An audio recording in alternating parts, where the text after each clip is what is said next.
I'm Rory Smith, a broadcaster and interviewer. Everyone has a story of challenges and triumphs throughout life, and there's lessons to be learnt from everyone's experience. That is why I'm asking each person I meet, what's your story? Gina Gardiner is a former high school principal who ran an award-winning school from her wheelchair. So how did she work through the pain? Well, she's got a can-do attitude and refuses to be a victim to life circumstances. This is Gina's story. You started teaching when you were 21 years old and you became the deputy head teacher of a school in 1982. So professionally, everything was going amazingly well in your life. This was until 1983 when you had your skiing accident. Tell me about that accident. In those days, it was the fashion to have skis as long as possible. And so at Christmas, I was given new skis from my parents, and the guy in the shop was very insistent that I needed longer skis than I was used to. Now, I was a proficient skier. I skied 2 or 3 times a year, and I loved it. And the new skis were 10 centimetres longer than the old skis. So at half term, off I went to St Anton in Austria, and I proceeded to wrap those extra 10 centimetres of ski around themselves and around my neck several times during the week. And on the Thursday, I had quite a bad fall. I was very cross because I'd got a brand new ski suit and I split it from thigh to ankle. I was not best pleased, and it knocked my confidence. And so I said to my friends, I'm not going to come skiing with you tomorrow morning. I want to go and I'll do some gentle runs and I'll just get my confidence back. And I met them for lunch and they said, we found this fabulous new run, come with us. And it was a beautiful day. I mean, you just imagine the sun was shining, the sky was blue, the mountains were just fabulous. And we went up on the chairlift, watching people sort of disappear into the valley. And I was feeling great. Followed them, and they were all very good skiers. And because my new skis, I tended to be tail end Charlie. So I was at the back of the group of 5. And they turned a corner. And as I came around the corner, even before I spoke to them, it was pretty evident that this isn't what they expected, that we were somewhere different. And as I got fully around the corner, I realised that we weren't on the beautiful red run that they were expecting. We were actually, it turned out, at the top of the Schindlergratz, which was the most difficult black run in St Anton. Mm-hmm. Very, very steep, quite a long run, full of 6-foot moguls. Now, for the uninitiated, a mogul is where the snow is being carved by the wind. And very often they can be a couple of inches, like cobbles, but these were 6-foot monsters.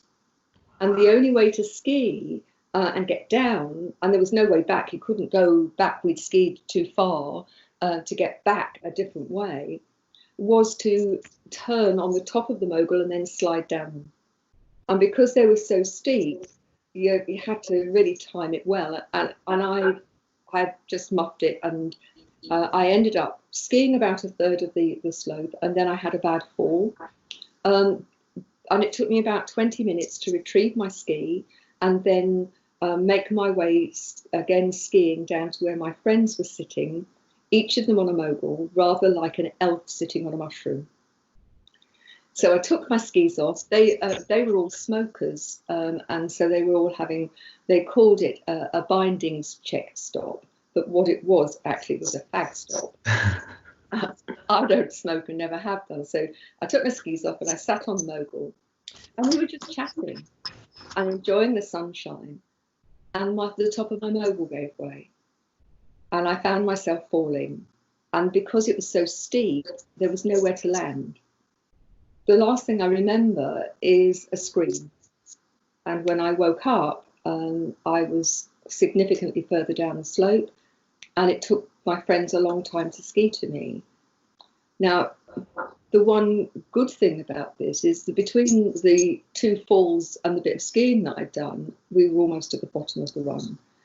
And I was very, very shaken. And quite disoriented, but I was determined that I wasn't going to use the blood wagon, and so they helped me back to my hotel. And we travelled home the next day. It was a pretty horrendous journey. And I got home and went home to my parents, and my mum took one look at me and she dragged me off to an accident and an emergency. And I was told that I'd got concussion and that I cracked a nerve in my neck, given a soft collar. And it took me a couple of weeks to get back to school. Fast forward about 5 weeks, and I was the deputy leader on a borough tea party, taking 150 some children to this time Morjan in Switzerland. So off we went, 150 odd children, and during the week I became more and more like Quasimodo. And so we got to the last evening and I really didn't have anything left to give. So I said to my colleagues, I'm going to have to go and lie down. And I went to my room and I lay on the bed, and within a very few minutes I discovered that I was paralysed down one side. Wow. Now I was frightened, but I didn't want to shout out because there were children in rooms on the same corridor. Didn't want to frighten them. And so I had to wait until somebody came.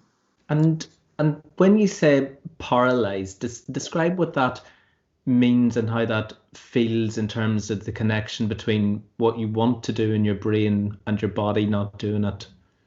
I wanted to go to the loo and I went to get up and I couldn't. And I realised, it's a really strange thing, that I couldn't feel half my body. It's the most surreal feeling. And even as I talk about it, it gives me a really strange sense in my tummy because, you know, we take our bodies for granted, don't we?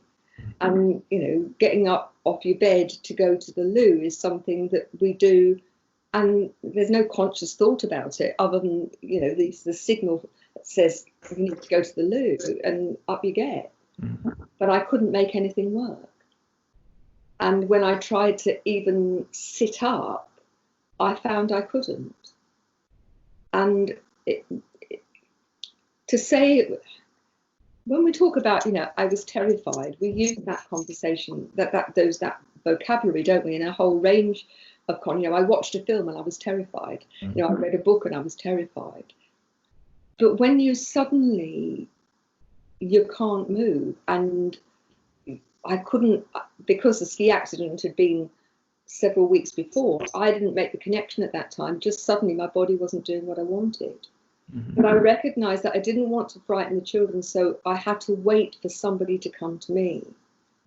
And that time seemed interminable. And there was a huge relief when somebody, you know, a member of staff did come in.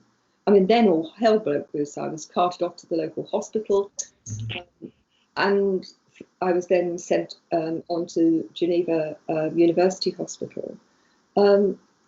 And it's a really weird thing, because at one level there is this sense of fear, although that diminished as soon as somebody else had taken control of the situation. And yet there was also a sense of being divorced from it, almost like watching a film, if that makes sense. Anyway, I was flown home a week later, straight to hospital. And it took me until the May, this was in the March, it took me until the May to get back to school. And how long were you paralysed for? I started to regain some of the use within 4 or 5 days, but it took probably about 3 weeks before I could actually walk. And one side was much less strong, you know, there's the side that was affected was much less strong. But by the time I went back to school, I could manage to walk and I could manage to operate, struggling with fatigue. So I did school and I came home and I went to bed. And I was really pleased to get to the school's summer holidays. Because I thought, right, now I've got 6 weeks, I can really concentrate on my strength back and take it from there. 10 days into the holidays, very early in the morning, I got a phone call, and the phone call was from my head teacher's wife. She was hysterical. She'd just discovered her husband in bed and he was dead. And so far from it being a restful holiday, I helped her organise the funeral. I let the authority, colleagues, the staff, parents know what was going on. And then I was acting head, so I had to prepare for September. And I was acting head until the following January. This was August, when I became the permanent head. Now, how was your pain at that time physically? I wasn't in great shape. I had fatigue and I had quite a lot of back and neck pain. But I also recognised that I was being given a really great opportunity and I wanted it to work. And I was determined that my physicality wasn't going to get in the way. Now, I'd been very unhappy at school as a pupil. And I'd worked for 2 head teachers who taught me very, very well how not to do it. And I wanted the pupils and the staff and the parents to have as good a learning opportunity in a happy environment. And I was determined to do a good job. And I was the head there for just under 21 years. Now, my mobility and my physical ability deteriorated. So by 1987, I was using a wheelchair to get round school. Didn't use it in the office, didn't use it in the classrooms or the hall, but I used it as the vehicle to get me from place to place to save energy, because it's still a pattern now. The more physical activity I take, the more pain and fatigue I have. Were you resistant in any way to use a wheelchair? That's a really good question. Yes, I was, big time. So even though I was using a wheelchair, no, actually at that time I wasn't. I was determined. I was limiting my life more and more and more. And there's something about the summer holidays that they are a real turning points for me in all sorts of ways. The school summer holidays. And on this particular occasion, I'd gone with some friends to Wisley Gardens, the Royal Horticultural Gardens. I love gardens. And I managed to get from the car to the kiosk. And they had the wheelchairs for hire, but I wouldn't take it. So stubborn as I was, I sat in the car park while they all went round the garden. And recognised in that couple of hours when I was sitting there on my own, what a bloody fool I was being, because I was so worried. What would people think? How would they view me if I was in a wheelchair? As it happens, events overtook the situation, and within 24 hours I was in hospital because I was on an experimental drug therapy which went badly wrong. 4 months in hospital, and when I came out I had no choice but to use a wheelchair. But I used a wheelchair, as I say, to get me from classroom to hall to the canteen or wherever. But I could still walk and manage my house, and I would walk in to wherever I was going. But in 1996, again, just before the school summer holiday, I was out in my garden and I was transferring some little seedlings into pots. And I sneezed. And as I sneezed, I felt something ping in my back and a significant pain. And to start with, I ignored it because I was used to back pain. I lived with it all the time. But over the next couple of weeks, it got worse and worse. We got to the last day of the school summer term, and we always finished the whole of the year with a final assembly. And by this time, I had a special chair in assembly, so I could sit at standing height. And I said goodbye to the children, and the teachers took the hall. And I went to get up and discovered that I couldn't hold my own weight. Wow. And so I was carted off to hospital, and it turned out that I had ruptured with that sneeze. I'd ruptured I had a huge rupture of a disc in my back. They operated to remove that disc, and when I woke up, I discovered that if I put my left foot to the floor, then I would faint because I couldn't cope with the pain. Wow. And I was told that I had failed back surgery syndrome. And so I had to use a wheelchair. Now, my worry about using a wheelchair, go back to 1987, I found was completely unfounded. So when I found that I was wheelchair bound rather than having to use a wheelchair to get round, it wasn't as big an issue then as it had been in 1987 when I wouldn't use a wheelchair because I was worried about what people would think. Mm-hmm. What I found was the children didn't bat an eyelid. The staff only wanted to borrow my electric wheelchair so they could go and do wheelies in the hall. And the parents, certainly to my face, didn't say anything. So by 1996, I was wheelchair bound. And I had a wheelchair upstairs, I had a stair lift and a wheelchair downstairs at home, and I had to use a wheelchair to do anything. Mm-hmm. And it took me 18 months before I could walk to the bottom of my very little garden. So by the Easter of not the next year, but the following year, I could walk at very short distances. And we got to the last night of school summer term. We've been out for a staff dinner. I came home, didn't feel very well. I was sick and I felt something go in my back. Called the GP, he called the ambulance. I'd had ruptured a second disc. I had surgery. I woke up. I couldn't put any weight through my legs at all. I was completely wheelchair bound. And I got home, and if nobody had left previously I could actually stand on one leg, but this time I couldn't stand at all. So if the kettle was not filled and nobody had left a cup out, I couldn't make a cup of tea. I could watch daytime television. I could read a book. That was about it, really. I needed help to shower. I needed help to cook. I needed help to do everything else. So within 4 days, I was back at school. Why? Well, I want to put it to you. At home, I was very, very limited in terms of what I was able to do. But if my carer helped me into the taxi and my site manager helped me out of the taxi and back into school, my brain worked, my mouth patently never stopped working, my eyes worked, my hands worked. I could go and do something that I loved, that I was good at, that made a positive difference, or I could sit at home and think about what I couldn't do. And it's been an approach to life that has really helped me since the ski accident. Because if you focus on what you can't do, your life becomes very limited. I'm not suggesting my approach would be right for everyone, but it was right for me.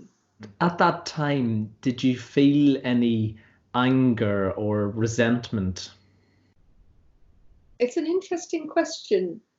I think the only anger that I felt was at times anger with myself that I couldn't make my body do what I wanted it to do. Please don't think I'm a Pollyanna about this. There were deeply dark days and times, more often at weekends and holidays than during term time, because I was so busy doing something that there wasn't time to think about poor me. But I also recognise that was a very dangerous, slippery slope, that it would be so easy to go into victim mode, and the only person who would suffer in that was me. And so I very quickly recognised that, on those dark times, to acknowledge them rather than bury them, and then to get on. In that getting on, I gave myself a sense of purpose, a sense of achievement that was not limited by the wheelchair. There's been huge, huge gifts that have come out of my disability. And the biggest gift, I think, is that as I said right from the beginning of headship, I wanted my school to do well. I wanted the children to have the best possible opportunity I could give them, and the staff too, for it to be a real learning organisation. And I developed over time, it didn't all happen together, but I developed over time a unique approach to developing people, which was based on them taking radical responsibility for their own performance and a shared responsibility for team performance. And, connected to that, creating a shared language around, what does excellent look like in the context of this school and in terms of each activity, in terms of relationships, in terms of the quality of teaching and so on. And it was incredibly successful. We were one of the first beacon schools. So we then worked with dozens of other schools and hundreds of other teachers. We were on the best 100 schools in England list from HMR twice during my time as head. But by 2004, my health was deteriorating. I was working 14 to 15 hour day, 5.5 days a week, great physical pain control. But I was given an ultimatum by the neurologist. Either you stop doing that, or within 18 months, you'll be completely housebound. And that was May 2004. And I took the decision, a really difficult decision, that I was going to leave headship. And it was hard.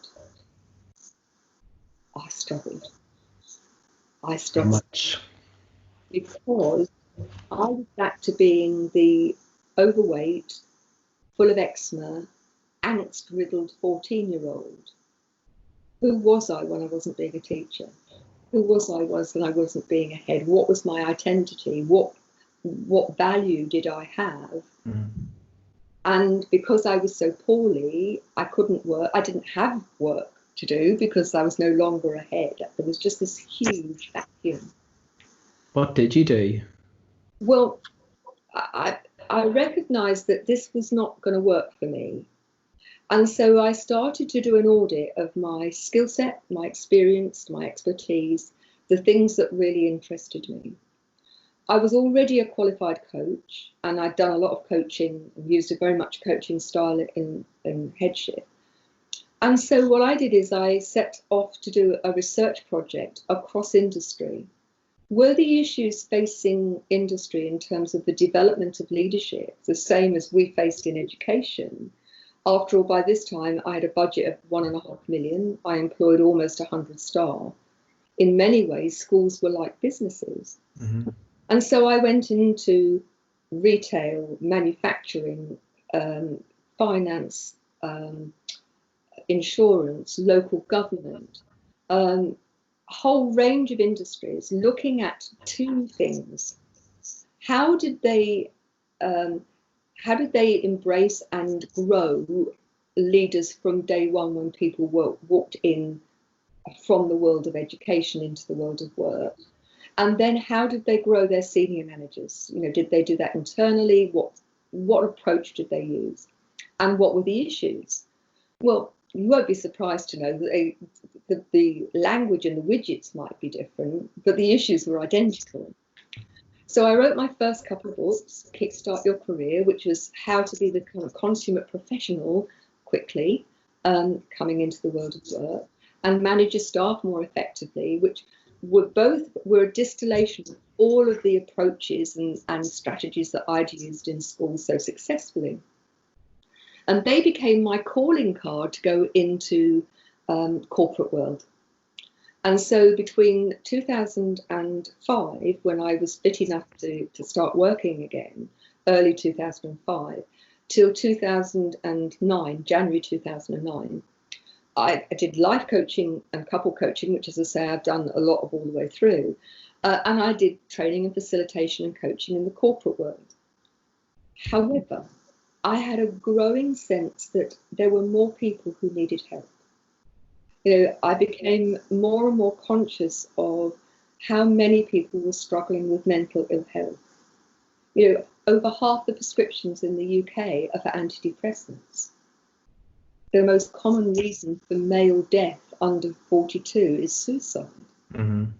And I knew from my coaching clients that many of them were struggling because they were being led by poor leaders and managers. Or they were managers who were trying to manage their staff and it felt like herding cats. Mm-hmm. And they were at the school of, if I do it all myself, then at least I know it's done properly. And they were in overwhelm and burnout. And so 2.5 years ago, I made the decision that I needed to do something bigger. I needed to get to more people. And I couldn't do that on a one-on-one basis. I needed to do something dramatically different. Now, bear in mind at this time, I didn't have a Facebook group. I didn't have, I wasn't on LinkedIn. Mm-hmm. I used the internet for research and email. And so 2.5 years ago, I set up Genuinely You. And it's an organisation designed to provide personal and spiritual development and also leadership development. In the past, you found it quite difficult to talk about being in a wheelchair and being a wheelchair user. Now you've written books on it, you're spreading the message, you're sharing your story. How did that change from not wanting to talk about it to now sharing your story? I don't know that I was actively didn't want to talk about it. It just, I didn't see that there was any point really. That it's how it was. If people asked me, then I would be very happy to share. But I didn't think it was relevant to other people. And it actually came out of a conversation with my own coach at the time. And I practice what I preach. I've always got at least one coach on the go, because you don't have to have a problem to have a coach. If you want high performance, you need somebody to challenge your thinking. It was in the January when I'd lost all of these contracts, and Patty was talking to me, and she said, you've got a unique identifier that could be really helpful to other people, and you don't use it. And I looked at her quite blankly, thinking, what's she talking about? Mm. And she said, you talk about disability being a metaphor for life.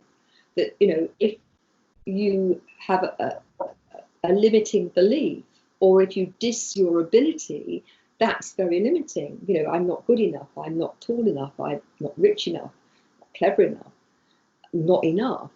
But she said, your story could really inspire other people. Why aren't you sharing it? And the honest answer was, I didn't think that it was that inspiring, it's just what I do. And that's when I wrote Chariots on Fire.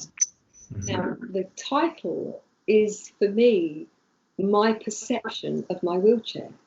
Lots of people see it as a thing of lack, and I did before I started using it, make no mistake. Mm. But what I'd come to realise is my wheelchair is an enabler. I mean, I don't go anything but full speed, I have to say.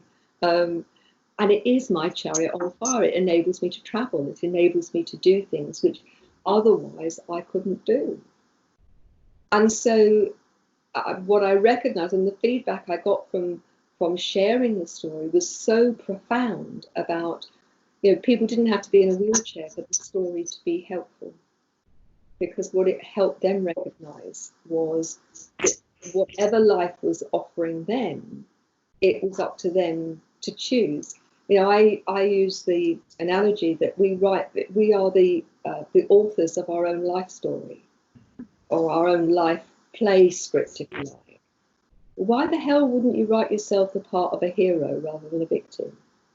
How did you learn to not only accept life circumstances, but to allow those circumstances to enrich your life? I don't think it was a conscious thing, certainly not initially. I think I just got on. The big issue is having a sense of purpose. My why, the what I'm about, has always been strong.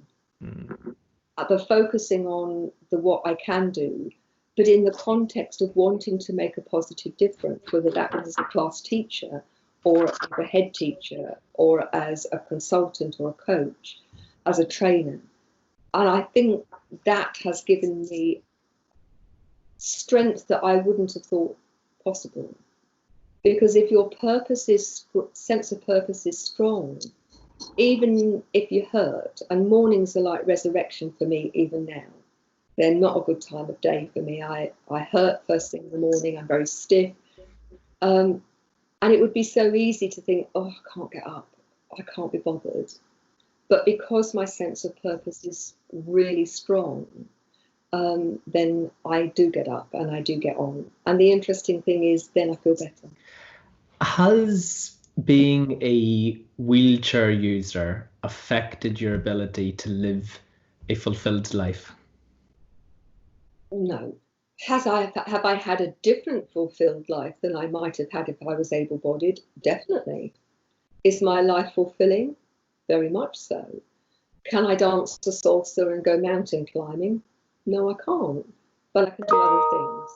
So although there are occasions when I get frustrated, and it's usually around people saying that somewhere is accessible and you get there and it's accessible once you've got up to 10 steps to get into wherever it is. But ultimately, living a fulfilled life is our choice. And we all have the capacity to make fulfilling choices, every one of us.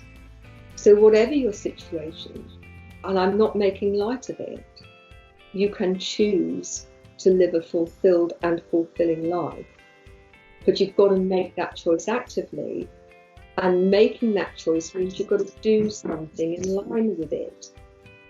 Einstein's definition of madness, to keep doing the same thing and expect a different result, and yet we all do it. So if you're not feeling fulfilled, if you're unhappy, if you're stressed, and you want a different quality of life, you can't carry on doing what you do. You've got to do something different.